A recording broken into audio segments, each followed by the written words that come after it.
નમસ્કાર મિત્રો, ફરી સ્વાગત છે તમારો એક નવા વિડીયોની અંદર। તો ચાલો વાર્તાની શરૂઆત કરીએ। ભાભી, હું તમને ક્યારેય એકલા નહીં છોડું અને નારાજ પણ નહીં થવા દઉં।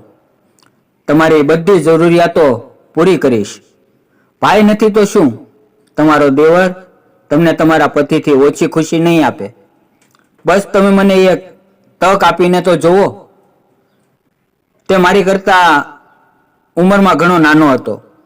મેં તેને મારા રૂમમાં બોલાવ્યો અને જ્યારે હું પથારી પર પડેલી હતી ત્યારે તેને જોઈને મને શરમ લાગવા લાગી। મિત્રો, મારી અને તેની ઉંમરમાં ઘણું મોટું અંતર હતું। મને લાગતું હતું કે ગયા 20 વર્ષમાં મેં કદી કોઈ બીજા પુરુષ વિશે વિચાર્યું નહોતું અને આજે હું આવી સ્થિતિમાં પહોંચી હતી। પરંતુ મારા મનમાં એવો વિચાર હતો કે તે બહુ નાનો છે, પણ આ મારી સૌથી મોટી ભૂલ હતી। કારણ કે તે રાતે મને વિધવા થઈ અને આજે 15 વર્ષ થઈ ગયા હતા ત્યારથી હું મારા પતિની યાદમાં જીવી રહી હતી। મારા પતિના અચાનક મૃત્યુ પછી મેં મારા એકમાત્ર દીકરાના જીવનને સુધારવા 15 વર્ષ વિતાવ્યા હતા। અમારા ઘરમાં એકમાત્ર મારો દેવર હતો, પરંતુ તે નોકરી માટે શહેર જવાનું નક્કી કરતો હતો। તે લાંબા સમયથી મારી સાથે રહેતો હતો। હું એની પાસે મારા દિલની વાત કરતી અને એ જ મારી બધી જરૂરિયાતો પૂરી કરતો અને પૂરી કરવાનો પ્રયત્ન કરતો। તેણે શહેર જવાનું નક્કી કર્યું। તે સાંભળીને હું ખૂબ જ પરેશાન થઈ ગઈ। આ બધું વિચારીને હું તણાવમાં હતી। જોકે તે હજુ પણ કેટલાક દિવસ અહીંયા રહેવાનો હતો। આ દરમિયાન મારા દીકરાએ એક દિવસ મને કહ્યું કે મમ્મી, જો બિઝનેસમાં માસ્ટર થવું છે તો મારે લંડન જવું પડશે। મેં મારા દીકરાને વિદેશ જવાની મંજૂરી આપી, કારણ કે તેને બિઝનેસની બારીકીઓ સમજવી જરૂરી હતી। મારો દીકરો વિદેશ ચાલ્યો ગયો અને ઘરમાં હવે હું અને મારો દેવર હતા। મેં મારા દેવરને શહેર જવાની મનાઈ કરી, કારણ કે હું ઘરમાં એકલી રહી શકતી નહોતી। મારા ઘરની આસપાસ જંગલ હતું, જ્યાં મહિલાઓ સાથે ભયાનક ઘટનાઓ બનતી રહેતી। તેથી મારો દેવર મારી વાતને માની ગયો અને શહેરમાં ના ગયો। હવે અમે બંને ઘરમાં મળીને રહેવા માંડ્યા। મારા પતિને ગયે આજે 15 વર્ષ વીતી ગયા હતા। હવે દીકરાના વિદેશ જવાથી હું ખૂબ જ દુઃખી થઈ ગઈ હતી। આ દરમિયાન મારો દેવર મારી પાસે દુઃખી ચહેરો લઈને આવ્યો અને બોલ્યો, ભાભી, તમે દુઃખી ન થાઓ, કોઈ વાતની ચિંતા ન કરો। જ્યારે તમે પરેશાન થાવ છો ત્યારે તમારો ચહેરો એકદમ નીરસ લાગે છે। પણ 5 વર્ષ પસાર થઈ ગયા અને હવે મારો દેવર વધતો હતો। તે ઘરના દરેક કામમાં મારી મદદ કરતો અને રાત્રે ક્વાર્ટરમાં જઈને સૂઈ જતો। તે મારી દરેક નાની મોટી જરૂરિયાતનું ધ્યાન રાખતો। તેના વર્તનથી મારા મનમાં તેની પ્રત્યે ભાવનાઓ ઉદ્ભવી હતી, પરંતુ મને અટકાવતી હતી, કારણ કે મને લાગતું હતું કે હું વિધવા છું અને તે મારી વિશે વિચારે છે। એક દિવસ અમે બંને બજારમાં મિત્રો શાકભાજી લેવા જઈ રહ્યા હતા। ટ્રાફિક સિગ્નલ પર અમારી કાર અટકી હતી અને એક ભિખારી પાસે આવ્યો। મેં 50 રૂપિયાની નોટ કાઢીને તેને આપી અને ભિખારીએ આશીર્વાદ આપતા કહ્યું, તમારા બંનેની જોડી હંમેશા ખુશ રહે।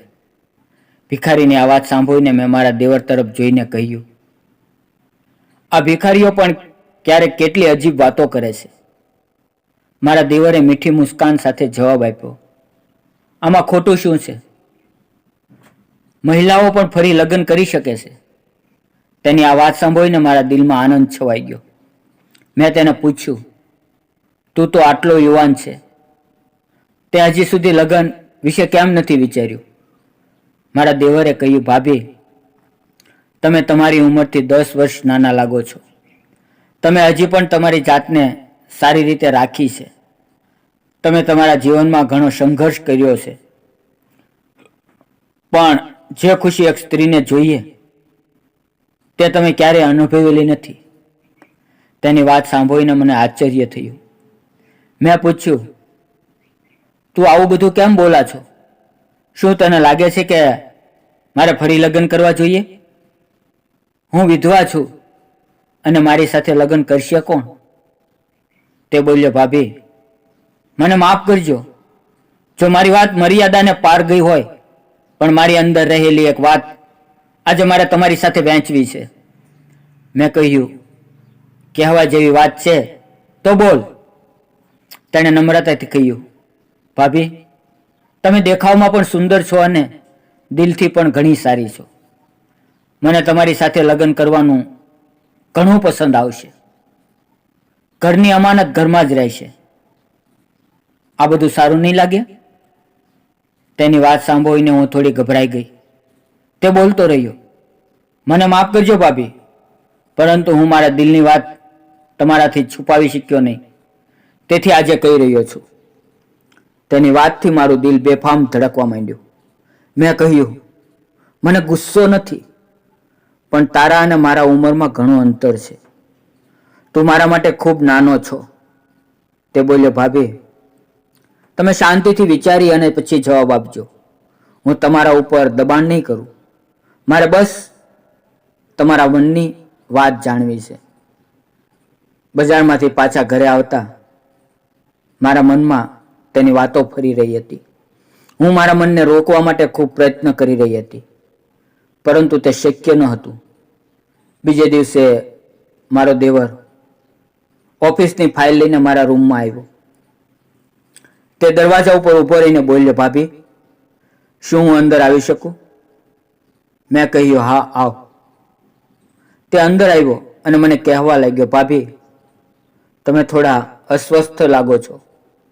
શું કંઈ થાય છે? મેં કહ્યું, મારા માથામાં દુખાવો છે. તેણે તરત કહ્યું, ભાભી, જો તમે કહો તો હું તમારું માથું દબાવી દઉં. મેં તેની વાત સાંભળી અને થોડું વાંધા સાથે જોયું. પતિના મૃત્યુ પછી મેં ક્યારેય અન્ય પુરુષ તરફ જોયું નહોતું, પણ હવે મારી સાથે થતી આ ઘટનાઓ મારી લાગણીઓમાં ફેરફાર કરી રહી હતી. દેવર મારી નજીક આવ્યો અને મીઠા વચનોથી મને શાંતિ આપી. મારા શરીર પર લાગતો તેનો નરમ સ્પર્શ મને એકવાર મોઢું ખોલવાનું મન થયું. આ છેવટે શું છે? શું આ ખરેખર યોગ્ય છે? એ પછીના દિવસોમાં મારી તબિયત વધુ ખરાબ થઈ. મારા દિયરે મને હોસ્પિટલ લઈ જવાનું નક્કી કર્યું. ડોક્ટરે મને 2 દિવસ હોસ્પિટલમાં દાખલ કરી દીધી અને આ દરમિયાન દેવર મારી પાસેથી એક પળ માટે પણ દૂર નથી ગયો. તે સતત મારી હિંમત વધારતો રહ્યો અને મારી સાથે રહ્યો. તેની ચિંતિત આંખો મારી પાસે એક ઇમોશનલ સહારો બની. હોસ્પિટલમાંથી ઘરે આવ્યા પછી તેણે મારી સાથે ફરીથી વાત કરી. તે કહેતો, ભાભી, હું તમારાથી પ્રેમ કરું છું.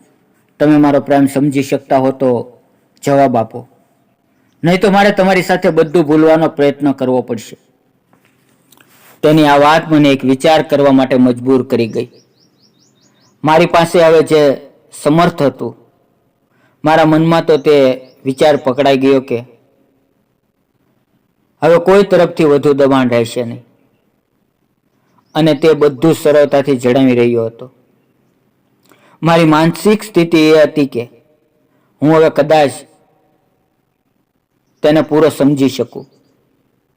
આજે હું જ્યાં જઈ રહી હતી એ ખોટું હતું, તેમ છતાં તે વાત કદાચ તેની માટે સાચી હતી. મિત્રો, વિડીયો પસંદ આવ્યો તો વિડીયોને લાઈક, ચેનલને સબસ્ક્રાઈબ અને એક નાની એવી કોમેન્ટ જરૂર કરજો. ફરી મળીએ આવતીકાલે એક નવા વિડીયોની અંદર. ત્યાં સુધી આવજો. Bye bye.